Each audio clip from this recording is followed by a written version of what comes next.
അമേരിക്കയും ഇറാനും തമ്മിലുള്ള സമാധാന ചർച്ചകൾ പാകിസ്ഥാനിലെ ഇസ്ലാമാബാദിൽ നടന്നു കഴിഞ്ഞിരിക്കുകയാണ്.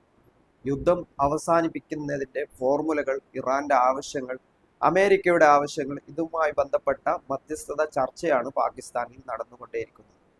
ഇവിടെ നമ്മൾ ശ്രദ്ധിക്കേണ്ട കാര്യം, ഇറാനെ പ്രതിനിധീകരിച്ച് പ്രധാനമായിട്ടും പങ്കെടുക്കുന്നത് അവിടുത്തെ പാർലമെന്റ് സ്പീക്കർ, അതുപോലെ തന്നെ വിദേശകാര്യമന്ത്രി അബ്ബാസ് അരാക്ചി.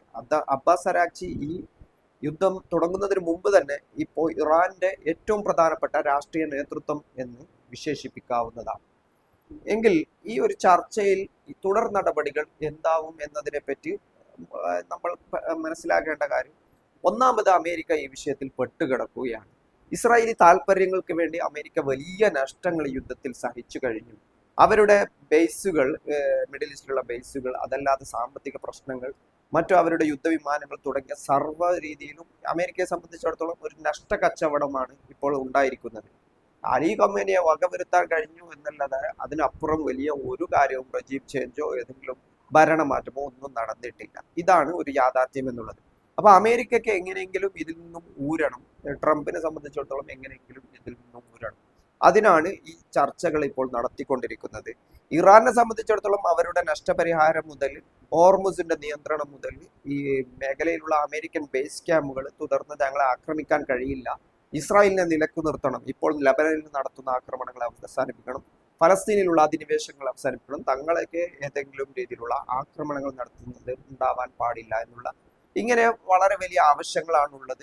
അതല്ലാതെ ഇറാനെതിരെയുള്ള ഉപരോധങ്ങൾ പിൻവലിക്കൽ, ഇറാന്റെ ആസ്തികൾ, വിദേശ രാജ്യങ്ങളിലുള്ള ഇറാന്റെ ആസ്തികൾ പിടിച്ചടക്കിയത് അത് വിട്ട് കൊടുക്കേണ്ടതിന്റെ നടപടികൾ അത് ഇന്ന് തന്നെ നടന്നു എന്നാണ് പറയുന്നത്.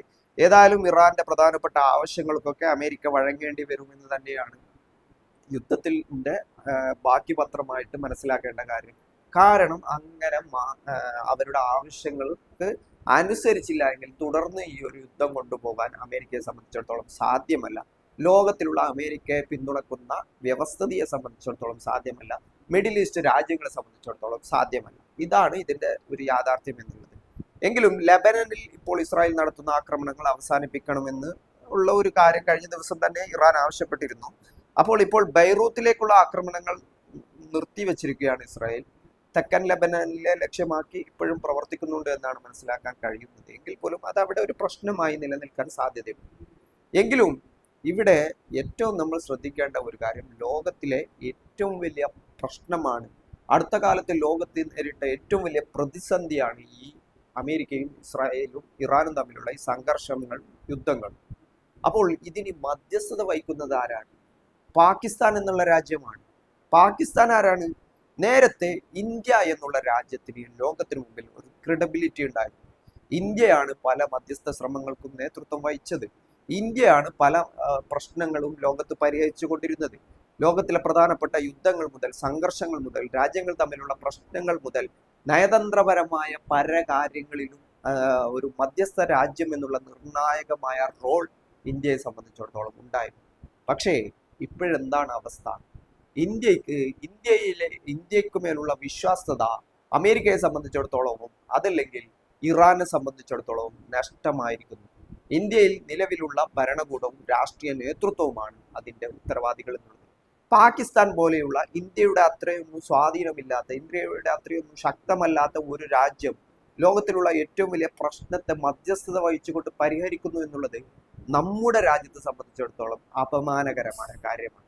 കാരണം പാകിസ്ഥാനേക്കാൾ എത്രയോ ഉന്നതിയിൽ നിൽക്കുന്ന ജനാധിപത്യ വ്യവസ്ഥിതിയിലുള്ള ചേരിചേരാ സമ്പ്രദായം ഉണ്ടായിരുന്ന, പരമ്പരാഗതമായ രാഷ്ട്രീയ നിലപാടുകൾ ഉണ്ടായിരുന്ന, നയതന്ത്ര ബന്ധങ്ങൾ ഉണ്ടായിരുന്ന ഒരു പ്രധാനപ്പെട്ട ഒരു ശക്തിയായിരുന്ന ഇന്ത്യയെ മാറ്റി നിർത്തിക്കൊണ്ട് പാകിസ്ഥാൻ മധ്യസ്ഥത വഹിക്കുന്നു എന്നുള്ളതാണ് ഇതിലെ ഏറ്റവും വിരോധാഭാസമായ കാര്യം.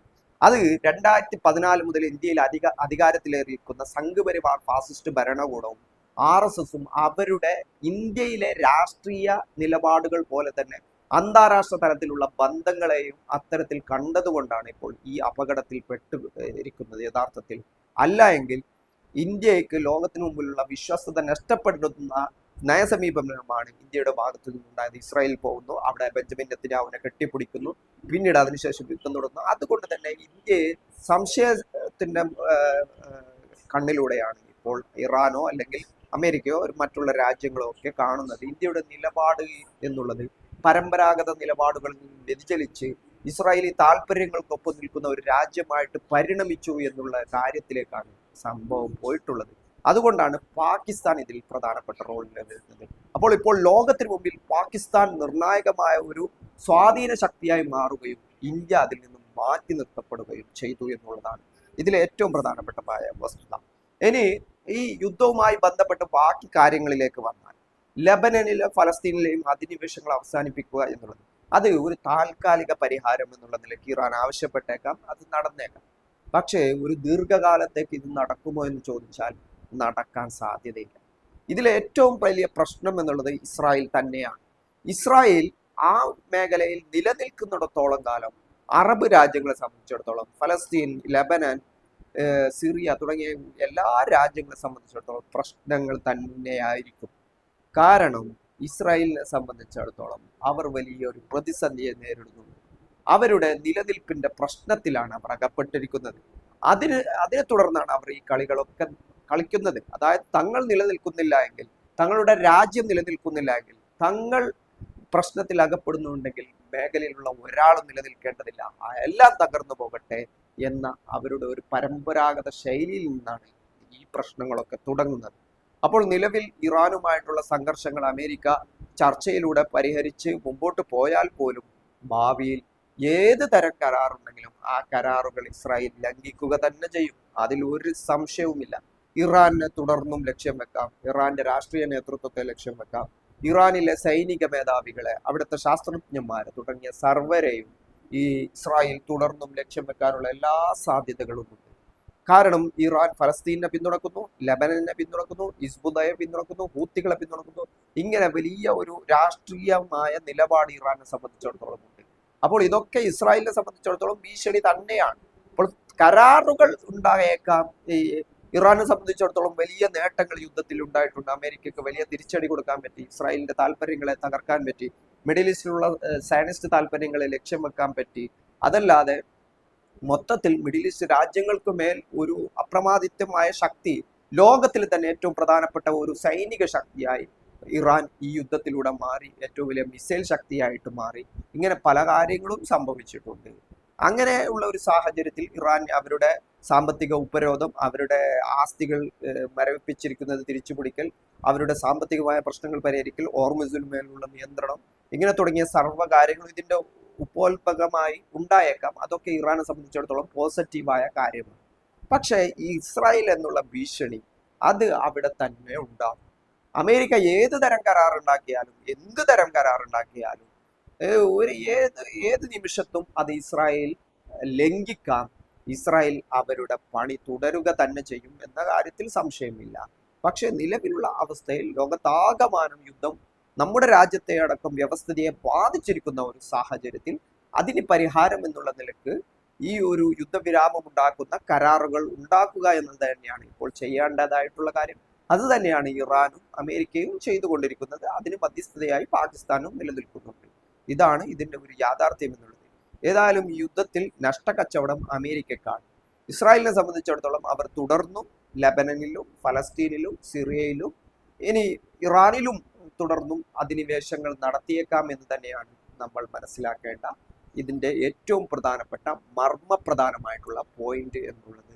ഇസ്രായേൽ അവസാനിക്കാതെ, ഇസ്രായേൽ എന്നുള്ള അധിനിവേശ രാഷ്ട്രം അവിടെ നിലനിൽക്കുന്നിടത്തോളം കാലം ഈ പ്രശ്നങ്ങൾ തുടർന്നുകൊണ്ടേയിരിക്കും എന്ന് തന്നെയാണ് നമ്മൾ മനസ്സിലാക്കേണ്ടത്. ഫലസ്തീനികൾക്ക് നീതി ലഭിക്കാതെ ഏതൊരു പ്രശ്നവും ഈ പശ്ചിമേഷ്യയെ സംബന്ധിച്ചിടത്തോളം അവസാനിക്കുകയില്ല എന്ന് തന്നെയാണ് നമ്മൾ മനസ്സിലാക്കേണ്ടത്.